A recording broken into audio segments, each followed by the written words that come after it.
কাছেও দূরের যে যেখান থেকে আমার ভিডিও দেখছেন প্রিয় বন্ধুরা সবাইকে আসসালামু আলাইকুম। কেমন আছেন আপনারা সবাই? তো বরাবরের মতো আবারও চলে আসলাম নতুন একটি ইউনিক রেসিপি আপনাদের সাথে শেয়ার করার জন্য। আজকের রেসিপি হচ্ছে আমার মাছ দিয়ে করল্লা ভর্তা। কতটা লোভনীয়ভাবে নতুন স্বাদে তৈরি করা যায় সেটাই আজকে আমি আপনাদের সাথে শেয়ার করব প্রিয় বন্ধুরা। তো আমরা কিন্তু সব ধরনের ভর্তা খেয়েছি, করল্লা ভর্তাও হাতে মাখিয়ে খেয়েছি। তো আজকে একটু আমি নতুন স্টাইলে ভর্তাটা তৈরি করে আপনাদের সাথে শেয়ার করব। আর যদি আপনারা এই ভর্তাটা বাসায় তৈরি করতে চান, গরম ভাতে খেতে চান, সবাইকে খেতে দিতে চান, তাহলে প্রথম থেকে শেষ পর্যন্ত আমার সাথে থাকার অনুরোধ রইল। তো এখন আমি শুরু করলাম করল্লা ভর্তা তৈরি। প্রথমে আমি প্যানে করল্লাগুলো ভালোভাবে চিড়ে মাঝখান থেকে আর 3 টুকরো মাছ দিয়ে দিলাম, বড় ট্যাংরা মাছ। আর উপর থেকে লবণ ছিটিয়ে দিয়ে আর 1 কাপ পরিমাণ পানি দিয়ে ভালোভাবে ঢাকনা দিয়ে দেব হলুদ দিয়ে। এটা আমি ভালোভাবে 10 থেকে 15 মিনিট জাল দিয়ে হাই হিটে জাল দিয়ে সেদ্ধ করে নিব। আর এই সেদ্ধ করার কারণে কিন্তু আমার তিতা ভাবটা করলা থেকে চলে যাবে। তো মাছটাও কিন্তু আমি করলার সাথে সেদ্ধ হতে দিচ্ছি। তো এটা আমি 10 থেকে 20 মিনিটের মধ্যে আমি সেদ্ধ করে নেব প্রিয় বন্ধুরা। তো আর এটা গরম ভাতে খেতে যে কতটা লোভনীয় এবং কতটা মজা, একদমই তিতা ভাব থাকে না, যেহেতু আমি কিন্তু করলাটা ভালোভাবে সেদ্ধ করে নিয়েছি। সে করলা কিন্তু সেদ্ধ করে নিলে পানির সাথে একদম তিতা ভাব চলে যায়। তো দেখেন আমার মোটামুটি একটা পর্যায়ে করল্লাটা সেদ্ধ হয়ে আসছে, দেখেন খুন্তির সাহায্যে দেখিয়ে দিচ্ছি। তো করলার মাছটা কিন্তু ভালোভাবে পানির সাহায্যে করলার সাথে মাছটাও সেদ্ধ হয়ে গেছে।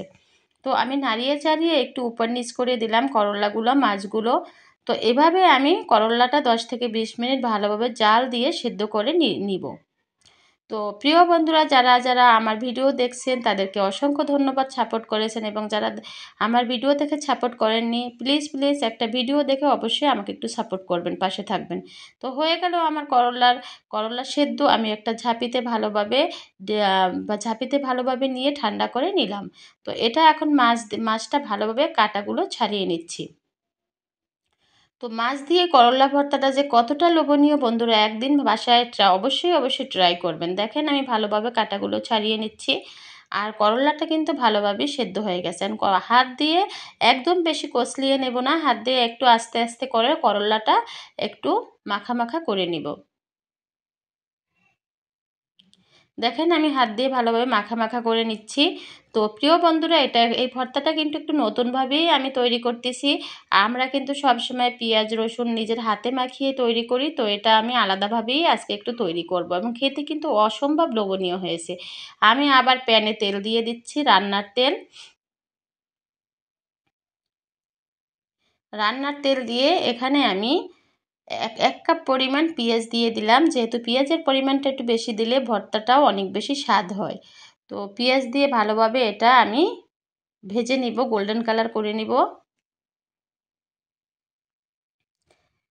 নতুনভাবে ভর্তাটা তৈরি করতেছি। আমরা সবসময় কিন্তু হাতে মাখিয়ে ভর্তাটা খাই, কিন্তু আজকে একটু আলাদাভাবেই তৈরি করতেছি। খেতে কিন্তু গরম ভাতের সকালে অসম্ভব মজা হয়েছে প্রিয় বন্ধুরা। আমার বাচ্চারাও কিন্তু মজা করে খেয়েছে, একদমই তিতাভাব ছিল না।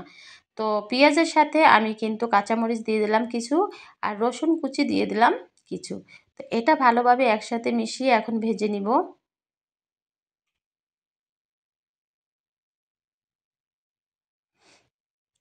তো প্লিজ প্লিজ বন্ধুরা অবশ্যই আমার পাশে থাকবেন, আমার সাথে থাকবেন। আর আমার ভিডিও অবশ্যই অবশ্যই একটু লাইক কমেন্ট করবেন, শেয়ার করবেন। তো এখানে আমি আদা বাটা দিয়ে দিলাম 1 চামচ পরিমাণ, আর রসুন বাটা দিয়ে দিলাম 1 চামচ পরিমাণ, দিয়ে ভালোভাবে দেখেন ভেজে নিচ্ছি। এখন আমি মাছ আর করলা একবারে দিয়ে দিচ্ছি পেঁয়াজের মধ্যে, দিয়ে ভালোভাবে একদম ভেজে নিব। তো এটা ভালোভাবে যদি আমি এর মধ্যে লালচে কালার করে নিই তাহলে তো অসম্ভব মজা হয়ে যায়। একদম লালচে কালার করে নিব মাছ আর করলা।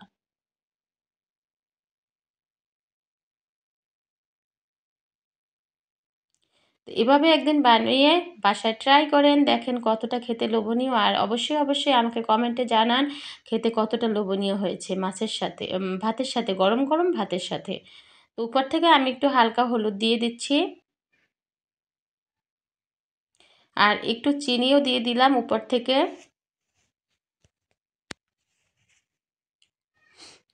আর একটু মরিচের গুঁড়ো দিয়ে দিলাম। দিয়ে ভালোভাবে নাড়িয়ে চাড়িয়ে দিচ্ছি। এখন নাড়িয়ে চাড়িয়ে আমি 10 মিনিট এভাবে ভালোভাবে এটা তেলের উপর ভেজে নেব, একদম লালচে কালার করে নেব। তাহলে কিন্তু খেতে আরও বেশি এটা স্বাদ হবে। যদি আপনি ভিজে ভিজে উঠিয়ে ফেলেন তাহলে কিন্তু একটু তিতা ভাবটা থেকে যাবে। এটা একদম তেলের সাথে ভেজে নিতে হবে, একদম লালচে কালার করে নিতে হবে।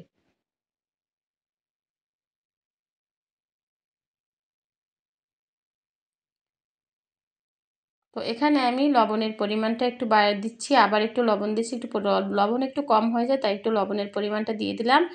আর এখানে আমি শুকনো মরিচের গুঁড়ো দিয়ে দিচ্ছি, চিলি ফ্লেক্স এখানে শুকনো মরিচের গুঁড়ো দিয়ে দিলাম। আর উপর থেকে আমি এখানে অবশ্যই ভর্তায় কিন্তু শুকনো মরিচের গুঁড়োটা যে ভাজা শুকনো মরিচ ভেজে গুঁড়ো করে অবশ্যই দিতে হবে, তা না হলে কিন্তু তেমন একটা স্বাদ হয় না। তো ধনিয়া পাতা দিয়ে শুকনো মরিচের গুঁড়ো দিয়ে ভালোভাবে এটা শেষে ভেজে নিচ্ছি। অবশ্যই যেহেতু এটা ভর্তা ধনিয়া পাতা অবশ্যই দিতে হবে। আর প্রিয় বন্ধুরা, এটা কিন্তু অসম্ভব খেতে মজা হয়েছে। আর আপনারা একদিন হলেও বাসায় ট্রাই করেন, দেখেন কতটা লোভনীয় হয়েছে। অবশ্যই আমাকে কমেন্টে জানাবেন কতটা লোভনীয় হয়েছে।